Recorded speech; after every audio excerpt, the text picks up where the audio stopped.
Hi, nice Hi, to meet Dan. you. How are you? I'm doing great, and I've heard so much about you. And I'm really, I really like podcast. I think that's what I told Agam as well. And it's great to be here and to also be part of this conversation that I love about. And and I'm really here to learn more from you and to say anything that I have in my mind and from my experience that I've gone so far. So yeah. Yeah, I guess I have a couple of questions for you. One is, I know this is your first venture, correct? Your first startup. Yeah, yeah. Um, like why were you in industry before this? It sounds like you just graduated and you decided I'm gonna go start a company. Like, why do that versus go work at like whatever, the big banks or a big crypto company or something else? Like, why do this? So there are two parts here. So the first one is back in India. I have helped my father in his business, which is more a mom and pop shop. We have a retail store in India. So the traditional business is something that I have seen for a while. I've noticed what's the trend on doing such businesses, and that has given me a perspective of how the business industry has been working, how the commerce has been going on for a long period of time. And when you look at the tech that I was involved with, the tech like blockchain technology, it was very, very early in most of the places. And wherever you go, it's going to make a change. Whatever you might be learning in a company might not really apply after 6 months. And that's what I have seen with blockchain companies. You have to really move on and do something new in just 6 months' time. And that's a very, very short period for someone to learn something new and to move forward a career based on that kind of a learning experience. Because yes, an agile environment might put you into a different pedestal and might make you learn more, but at the same time you're in a very volatile industry where blockchain, if I had gone at that time when I graduated into the space and looked for a company, it would be a very agile environment where the learning process would be more on how I would change my mindset into different concepts and move forward with that. And if you're joining in new, or even if with your experience, if you join in there, what you would learn would be very less compared to if you had been as an entrepreneur. Because I personally see that I work for my team. So that's what I feel. I have a team that I have cherry picked, and these as an entrepreneur, I don't feel like I need to tell them what to do. If you have brilliant people with you, we could figure out things, and I work for them. So that's what I personally believe. So my work experience comes with working with people like this and directing them into the idea and vision that we have built forward. I guess part of the question comes from, it sounds like you've had experience in the past before going to college and graduating. Like, is that true? Or So no, not it. I was helping my parents with my business. So I was a full-time student, and I was also part of the ventures that my parents were building up. So it was more like my day would be at the college, my night would be at the retail store. So it was more of a learning process over a period of time. So my full time has never been on a full time job. So after I graduated my master's, I started with my enterprise, and I was working on my startup even while I was in my graduate studies. But I became full time into the startup once I graduated. so straight from helping your parents to school to saying, Yeah, I'm going to start a company. Was there like yeah, any inspiration for that? Like, or you just wanted to do it? Like, were there any like yeah, entrepreneurs? yeah. I always cook, but there are very few people in India who did that with their own business that they went forward with. So Adani, who's one of the people that I look up to, So at a very young age, he had to step into the business field and had to make his own name and start working on his field. And it takes time to be whatever you want to be. So you have to give enough time to reach where you have to. So it would, I personally believe you need to learn a lot. And learning experience comes from you being an entrepreneur or working somewhere. So both comes parallelly. So an entrepreneur's experience would be entirely different compared to what someone who's going to work somewhere and come into the picture. And also here, if you look at Steve Jobs or even Bill Gates, when you read about them, and as a child, you used to read their books and get inspiration from them, and you see what made them do things that they did, and they have changed the industry forever. And what decisions they made back then has changed the industry forever. And it took them some time to move forward. And jumping into the industry at a very early stage gave me that particular spirit that I think it's the right time. The time is good. And if I could make it right now, it is the best choice that I could do in my life. Got it. And okay, so you started your own company, and Yeah. it sounds like it's in blockchain. Like, why blockchain? You know, So why that? You know, there's so many different types of companies you can start. yeah, even I was of the same mindset. Like, why I ask that every week to me, like every, if not every day to myself, why blockchain? Why blockchain? Because as an entrepreneur, I try to recollect why I started this whole journey. That is always a constant reminder to myself where I stand and where I'm going to move forward. So, you wanted to, I personally, when I grew up, wanted to create an industry which is more independent of its own nature. Yes, you might have partners. Having partnerships always works, but your idea should be more dependent on your inputs, and you need to create a structure or a system that enables your business to move forward. Coming from a retail industry where we sell textiles, my parents are into the textile business. You have to work in an existing system. Breaking down the system becomes very hard because the system is already established. Creating a new system takes a long period of time, and or even it may not even happen because if everyone is fine with a particular system, they would, the reason for change would be very less unless and until you force it. So blockchain is more of a system architecture. You create a system, you create trust among different partners. Everyone trusts a particular system. They trust that this particular consensus, which we call, is more of a trust system that we say, that you trust that other parties in this system would behave the same way that you do. And therefore, we have a common consensus, and therefore, we participate in the system.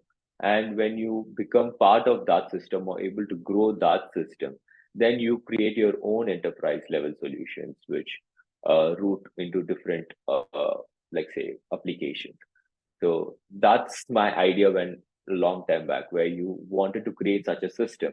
You need to start from the base, and blockchain currently fit that description, and I moved forward with that. And just so people know, blockchain, like what do you mean by blockchain? I know it's a ledger that's copied like over and over, and then there's like a time sequence. But like, Yeah. what are you using it for? Is it for money? Is it for something else? Is it for like tracking something? So blockchain is an immutable ledger where you chronologically add piece of information, and whatever information is added stays in the system.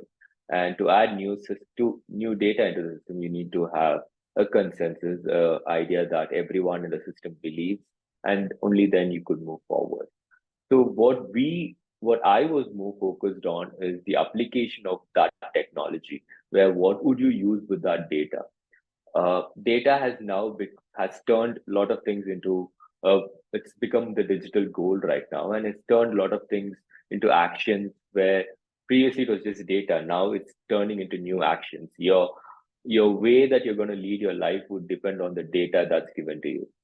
So data has become a very crucial part in our life, and most of the applications right now, most of the companies right now, do their business models based on these data that they receive.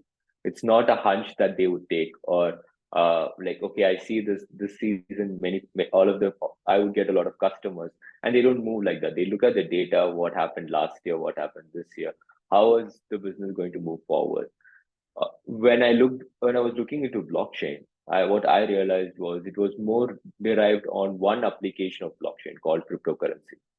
So everyone was focused on just one application of that, whereas you could do a lot more with this technology. And to do a lot more with this technology, we need to make some adjustments onto how you present it to somebody, how it could be delivered to somebody. Internet at the earlier stage was also like blockchain. It was more decentralized, it was more distributed. It was just network of computers connecting the information. Later, to create business applications, you created these networks where it was centralized and you would be giving it to certain people. Now, blockchain makes it much more better for you because internet was not created to handle data.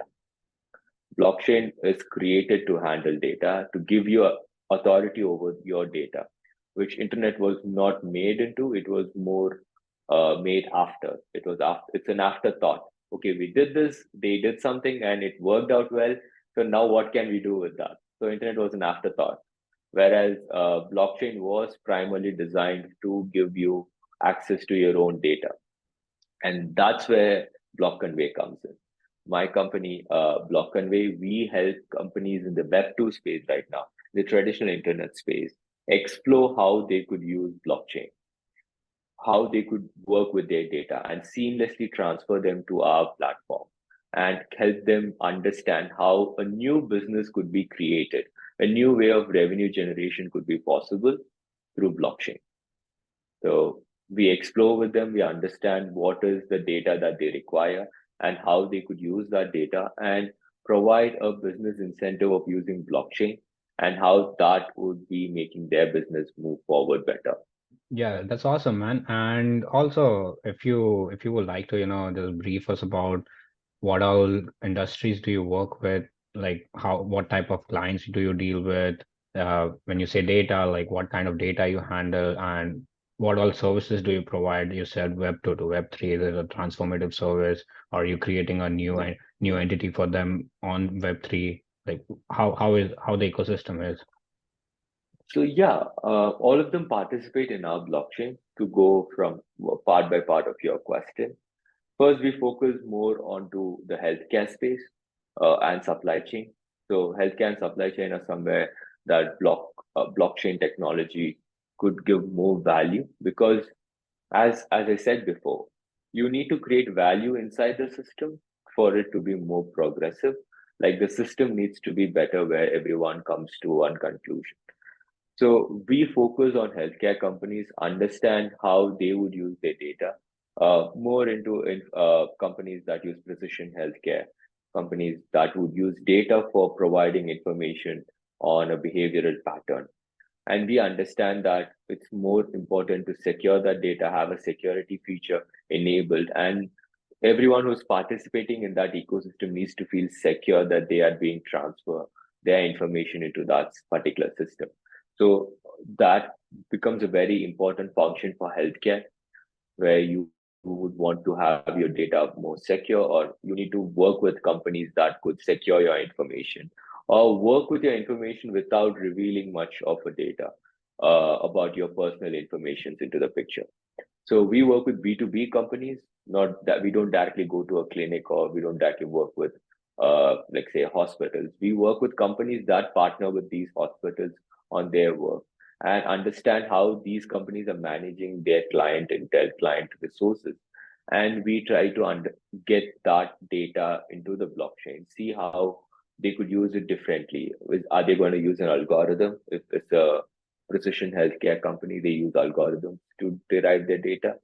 But what we try most is that how are they going to use that algorithm? How is the data protected? How better could we protect with the blockchain? So this is how we think about it, and how could the business benefit from using this? They could instead use it a traditional system, or like put more encryption and make it better. But how could the blockchain architecture help that business scale up. And that is something that we work with. Right now, we are focusing more on healthcare clients and companies that work more on supply chain base as well, where they wanted to know, they want to track what has happened in their whole process.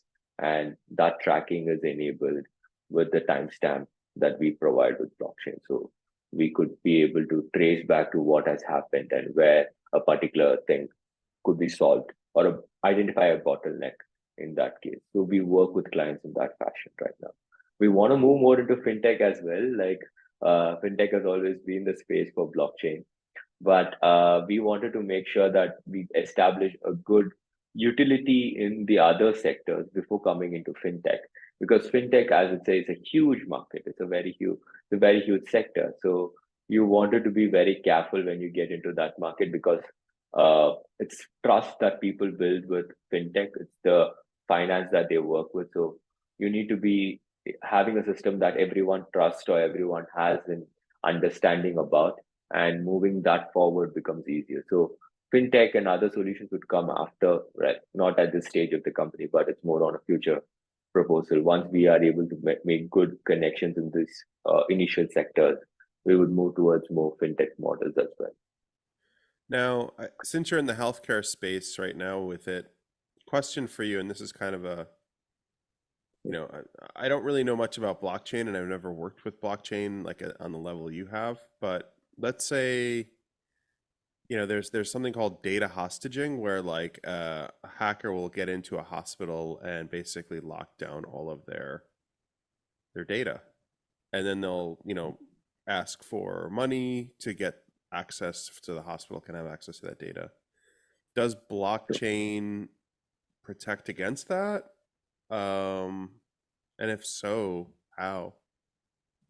So what happens is that here this data is not stored in one space, but it's stored in multiple locations. So the data hostaging situation is more when you have it all stored in just one location, or it's more stored under one account. In most cases, that account has access to all the information or could lock up all the information. uh, you access the admin, and you tend to like change all the directory, and you tend to move all the data to somewhere, and you might be doing more of that. That is very unlikely in the case of a blockchain, because you the history is already there, and the history is shared with most of the participants in the system. So everyone has the ledger in their place.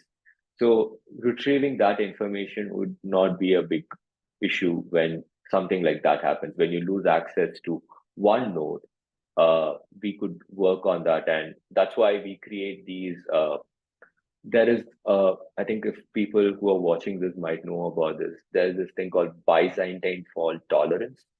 So it's a army general's theory, where even if you're going and getting into an enemy, you're going and capturing that enemy. You have four generals, and if four generals are attacking one particular enemy, even if one general out of your whole system is not cooperating, or is bribed, or is a malicious player, you still could win the war.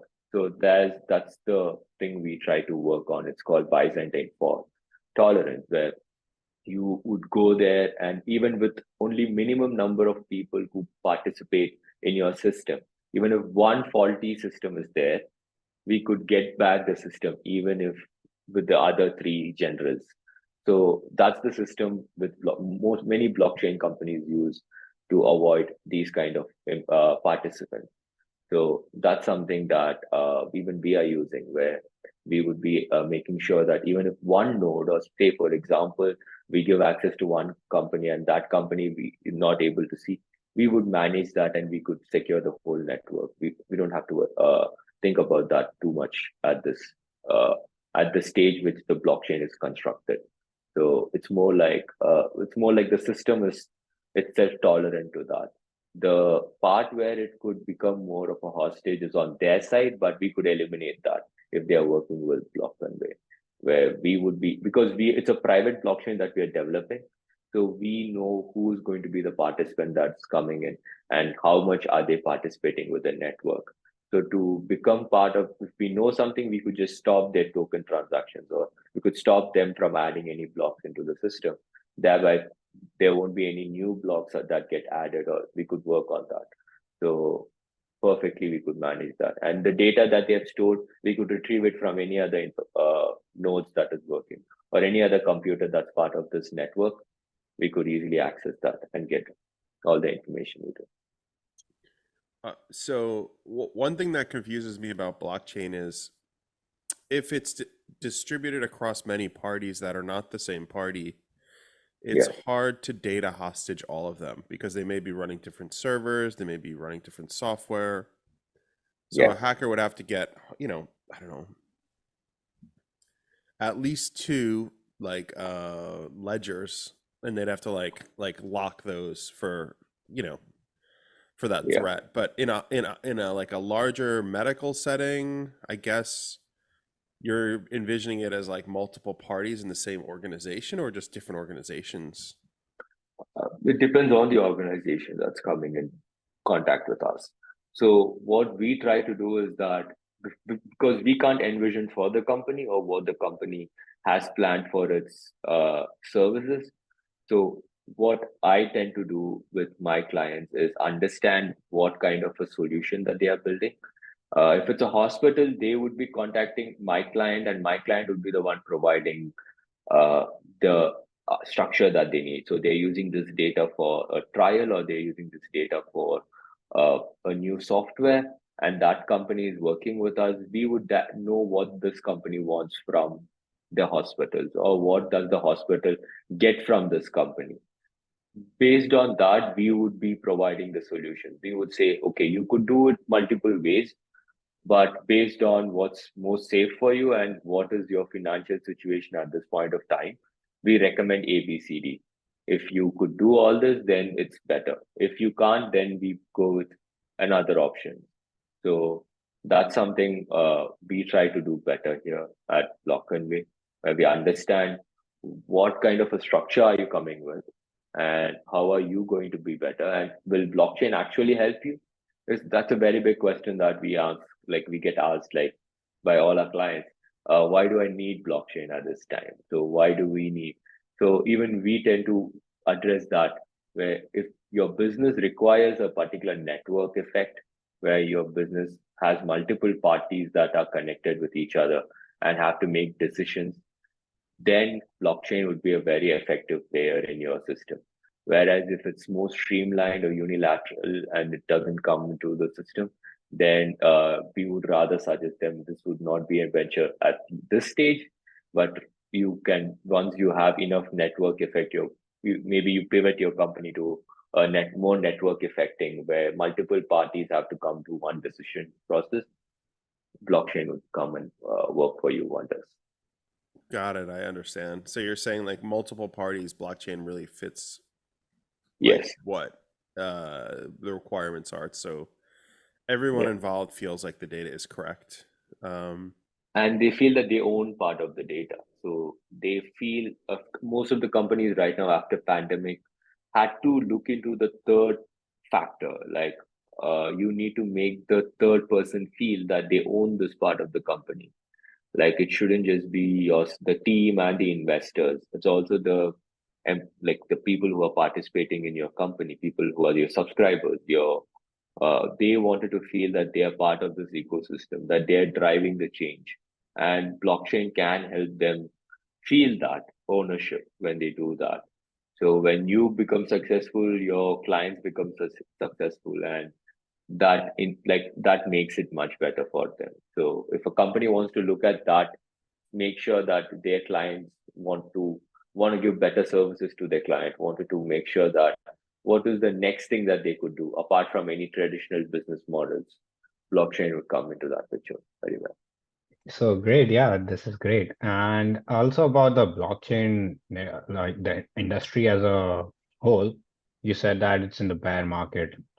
And I see that, yeah, the cryptocurrency has made it more popular, but there are definitely more applications into blockchain. But I would love to know if you can, give an avenue or just an overview, a bird's eye overview about what's the industry currently into and what are the trends? How are things going on? Or what are different innovative applications blockchain has been used for, and something which, which was not being talked about and now it's in the news, like some really great transitioning happening in the industry. Yeah, I think now it's more time for the applications of blockchain, creating new sets of application apart from cryptocurrencies or settlements. So cryptocurrency is more a store of values that people were trying to create and move forward with that. Now you wanted to know what you're going to store as the information inside the system. And based on the information you store, the system becomes enhanced and moves forward. This comes absolutely at the time when AI is becoming more popular, when everyone is focusing on AI applications. But in the earlier conversation as well, even before, I and Agam were talking about how do we collect data, how do we work with data, how do we update ourselves. So when you look at all the data that you see right now, it is derived from a source. Not many of us look and see where is this particular information coming from. It would be mentioned at the end of the page where you get that particular data. But if you go back and trace back the data, you might find that it's actually not that accurate, or the methodology in which they collected these data could not be traced back that effectively. So a particular decision is made using a particular data set, but there is no authentication where this data comes from, or who is the one contributing to this data. Is this more skewed? Is this more, how is it trained? So you need to know what kind of data were given to them. Say, for example, if I am testing a particular medicine only in India and trying to use it elsewhere in the world, it may not work because your subjects or the people you're testing with are only Indians. Or if you're using it only in America, in New York, it may not actually work in Russia, or it may not work in South America. So things like that, which are not part of the data set, might, when you test it in countries that are not going to use it or being trained from, becomes a big problem. And that's what the blockchain industry right now is more focused on, where do we track these data? How do we have a system that makes it more authenticated for you to know your AI models are getting the data from the right sources? Where are we getting these data from, and how are we going to use these data sets? I can So now when you go, if a machine learning model runs on a pharmaceutical trial, you know who's contributed to that data without revealing the personal information of that person. So blockchain helps you determine, like, able to keep you that peer scaling, which we call, where you don't have to reveal all your information, but only the necessary information that's required. And we could encrypt it, and the companies know that this person has contributed to the ecosystem and the data is coming from a proper source, and validate that, audit that. And that makes the model much more accurate, and you could derive more applications from that. So now the trend is more looking towards how we could complement AI, or how complement algorithms in sense, and how the data from the algorithms are more, like, say, authenticated, like audit. You can audit it better. If someone comes on an audit tomorrow, you should be able to tell, okay, these are the people that contributed to the system. I think I was able to answer that. Is there any part that I missed? I think I spoke a while, Yeah. and maybe I might have missed something in that part. I think it was more onto, also, I think your question was more on the cycles of the business as well. Yeah, and And also the applications, like, what all things are happening and what are the innovative ways people are using blockchain to solve real problems. exactly. So first, it's like, if you look at now, like what I'm seeing more is interaction with AI, how AI models could use data from the blockchain. Then the next most important thing is in supply chain, where they're able to track where a particular thing is coming from, how they're able to use that. And you can do settlements with ease when you're trying to pay some vendor who's not part of your system, or whom you know that, okay, if it's blockchain verified, you have an auditability to that. So you could settle payments before some time. So those things are possible with supply chain. In other industries that I'm looking more into is healthcare. With healthcare, it's more about what kind of prediction models you could derive and how could you move better with the data that you have. More focusing on the cycles of the business, like bear market, bull market. I think blockchain has seen all these. It's the fourth cycle, if I'm not wrong. So if you put chronologically, it's a fourth up and down cycle. We have had bull markets and bear markets in cryptocurrencies, and in 2016 you had that one. In 2012 you had that one. So there has always been cycles. There have always been times where it is that, and we understand that that cycle might return again. So once things are better, once you have the US elections next year, so we are expecting that once it's closer to the election year, things like it happened in 2021, it happened in 20, so it's more closer when elections happen, when things happen, you tend to see the market bounce back and have a much better stream. So we are building things for that market in mind, where we see, okay, when will be the next bull market, and we should be a good players at that time.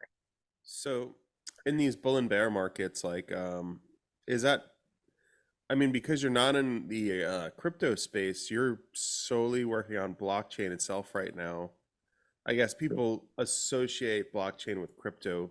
Are they the same thing? They're really not, right? Or they're like crypto Yeah, needs blockchain, but blockchain doesn't need crypto. Is that correct? it's more or less yes. Yes and no. Blockchain needs more of a token system, but that token doesn't have to really contribute to cryptocurrencies. So cryptocurrency is when you like you sell it, the currency comes in when it's on open market. Anyone can buy it. Anyone is able to come and be participation to that network. But you don't have to make it a cryptocurrency. It could just be a normal token system, like a stable coin or even a general token system in your own network. And like how Visa or any companies work, when you tap at a POS, there's a token generated. That token is later settled at the end. So something like the token system is required, but that token doesn't have to be on the framework of cryptocurrency. So that's the differentiation. And as you said, yes, a lot of people associate crypto blockchain with cryptocurrency, but you have to separate it and tell them that this is an entirely different solution, and this is more of the baseline in which these solutions are being built out of. So that comes into the most important factor of educating people. So most of my company's marketing is spent on educating people on what is blockchain, how blockchain could be used in other sectors, and how that could become. So not just my company, any other companies you see in the market is more on education. They focus most of their resources on educating the people. You can find a lot of free documents on blockchain because we wanted to make people understand the technology behind it, and it's a very very fast paced network. So, and you have a contribution from people from all over the world. So technology changes in blockchain is something that it's happening at a very very fast rate. Even we don't really get hold of being in the industry. Even sometimes we are lagging behind in some sectors or some innovations, and we might have to, like, say, as I was talking to Agam, we have to at the end of the week or maybe end of the month, we would be like, okay, what's happened in this space, what's anything new that has not got on notice. So yeah. And I wanted to ask Dave, like, this thing about your company and your journey. So you have been founder before, you have been part of different journeys. What made you to say, I've seen a lot of people who say they want to retire when they're 35, when they do an exit, when they finish off an exit, the first thing that they would say is, I'm going to take an early retirement. I'm just going to have spent my money at different portfolios, be partners at different funds, and I get my life is settled after that. And they don't want it to come back to the space. They want to work, but more on a light-hearted way. But what made you come back? What made you come back again and again and be part of this whole journey? What's that driving you? I mean, everybody has different motivations to like building a company. I mean, of course, people want to be taken care of financially, right? Like even Elon Musk, I think he wants to be taken care of financially. That's why he has shares in his companies. But I think probably for me, there's a level of happiness that comes from building things that are meaningful for people. And I think that really drives me and gets me excited and makes me want to wake up and work hard on a mission. Um, People that just retire, that's for them. I mean, that there are different people that like different things in life, and I think I asked a billionaire, like this is talking to a billionaire, and he's giving me and having a conversation, and he asked a question like, "Why are you doing this?" Very similar to you, and I'm like, "Why are you still working? You're a billionaire." And he laughed, but I think he understood, like he loves like the energy of working with like people and building his company and like what he was working on.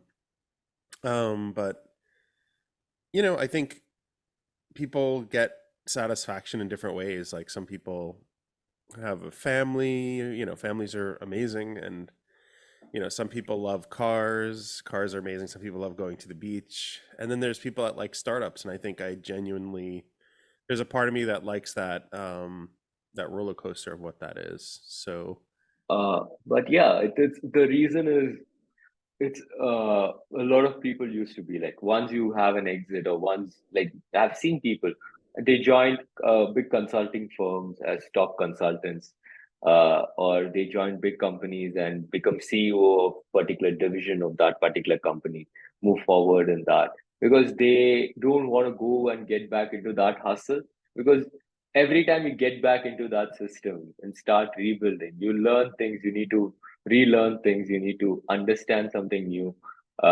You have to also, there's a part of you that has to die to be reborn. So that's what I like, that my grandfather used to say this to me when I started. He's like, you might know a lot, Arun, but you might also not know a lot. So part of you has to die for the part of you has to be reborn. So that I personally feel that every week or every month, it's always been to me that some part of me dies and some part of me is born again, and it's always me trying to console the part that died and trying to nourish the part that is reborn. So how do you do that? Like quite often because you are working on different people, different industry. So how do you do that particular part where you have to leave away something that you might have cherished, but you need to move forward with that? How does that transition happen with you? I mean, I worked in healthcare before this, so and I had a lot of experience in healthcare and technology. I think technology is continually evolving, and you can really apply technology to any industry. So whether it be healthcare, whether it be, fintech, I think those are really challenging industries. And, I think I don't view it as like, part of me dying. I view it as what can I do to like insinuate like change in an industry, right? Like, how do I actually make a change? There's some Yeah. industries that I'm really not so passionate about. One of them being, I would say, like,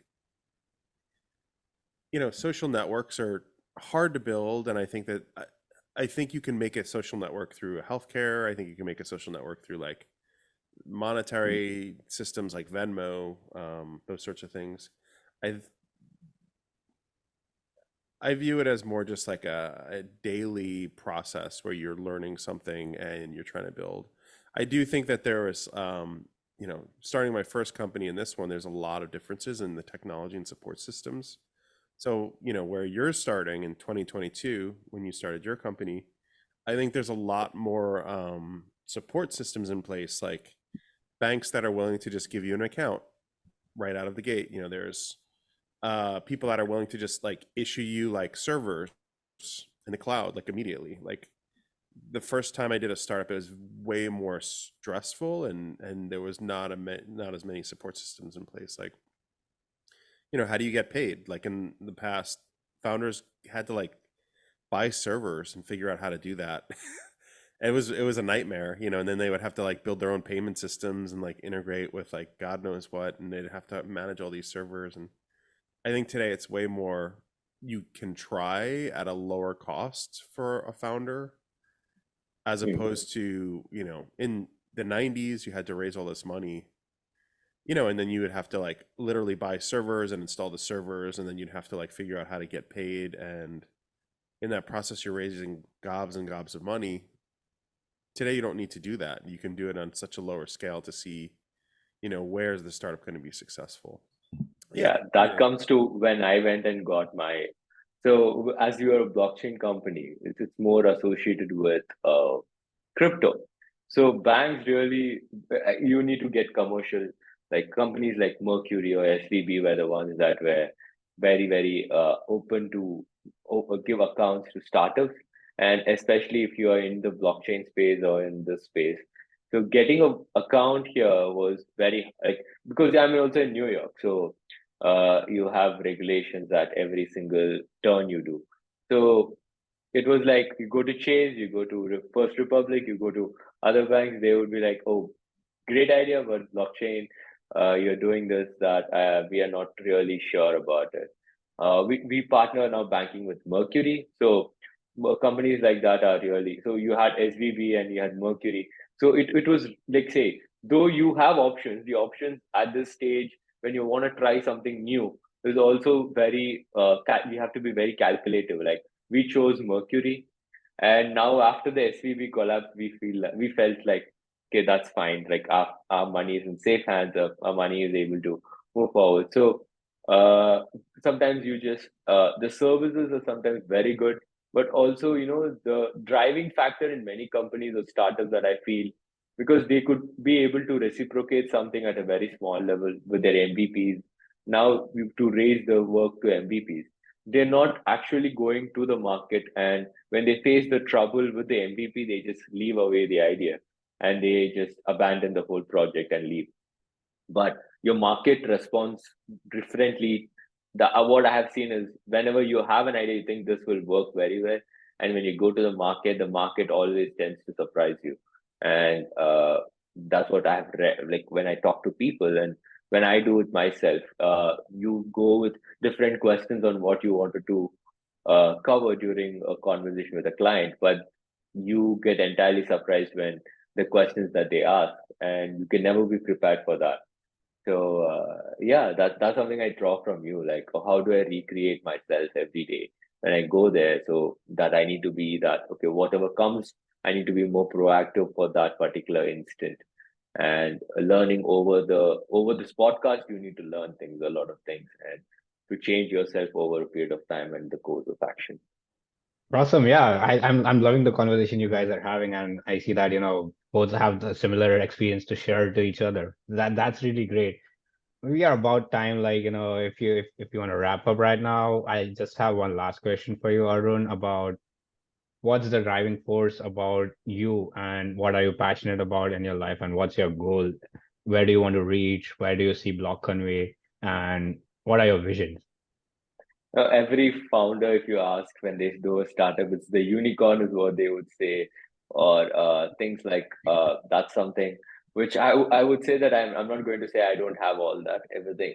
You have that in your mind, but the more companies that I could support and be the ecosystem to, the more I wanted to achieve that. My end goal is in few years I need to have an ecosystem of clients and companies that would branch out from blockchain. Like it needs to be more of a system that's surviving by itself, that's thriving by itself. You need to create a land where people could do it. You write the systems, you write the codes, you write the constitution, you write it, and you would find more people coming in and occupying it, and that becomes a democracy by itself, which is guided by the principles that you would want to do. But you protect it, but you need to be a guardian to protect that such an ecosystem. And I want my company to be such a guardian for these companies to be protected for whatever value they bring into the system and nourish the system. And what drives me every day is this guy of Arun who would be 5 or 10 years from now and regretting what I shouldn't have done. So I look myself 10 years from now and just an imagination that if I don't do it, will the guy 10 years from now be happy about it? If that guy is not going to be happy of what I did today, then do I need to do it? If he's going to be happy that you made this choice, and if 5 to 10 years, I just take a view like, will I be happy of this choice that I made, or would I be happy with that choice I made? And you know what will change over the period of time. You might have money, you might have everything. Some problems that you face right now may not be the problems you face in 10 years. But will you be happy that you took that choice back then, or were you afraid to take a particular choice because your circumstances led you to do that choice? So that is the guy that I am fearful of the most, and that guy drives me most every day. So that's the guy I talk to most. Awesome. No, that Yeah, was great. Well, thank you so much. I mean, this was a great podcast. I am really enjoying the conversation with you, but I know it's a sure. Saturday. I know you have your Yeah, startup to run, and so what we'll do is we'll edit this and we'll post it online, and then you can share it. And um, definitely. Sure, definitely. Yeah, I would love that. And it was a great opportunity talking to you as well. So really don't see people who are engaged in conversations like this at the stage where all of us are building things. We love what we build, and I consider that we are builders mostly now. When you build, and we focus on sometimes we more focus on our work, but the work does rely a lot of factors. We sometimes ignore that factors that constitute our work. So you're like, say, the moment you said podcast, I was like, okay, I'm gonna free myself up on Saturday. I'm going to like keep this conversation going. I would work after this, but still, it's more like, okay, now it's time. You can think about something. You're gonna talk with people, so and share your experiences. It's always a great pleasure, and thank you so much for inviting me to this place. And anytime you visit New York, it'll just bring me. definitely awesome. Yeah, Well, thank you so much. yeah. Great Thank you. conversation. Thank you so much, Arun, and have a great day. Have a great weekend. Yeah. Have a nice day, guys. Cheers. Bye.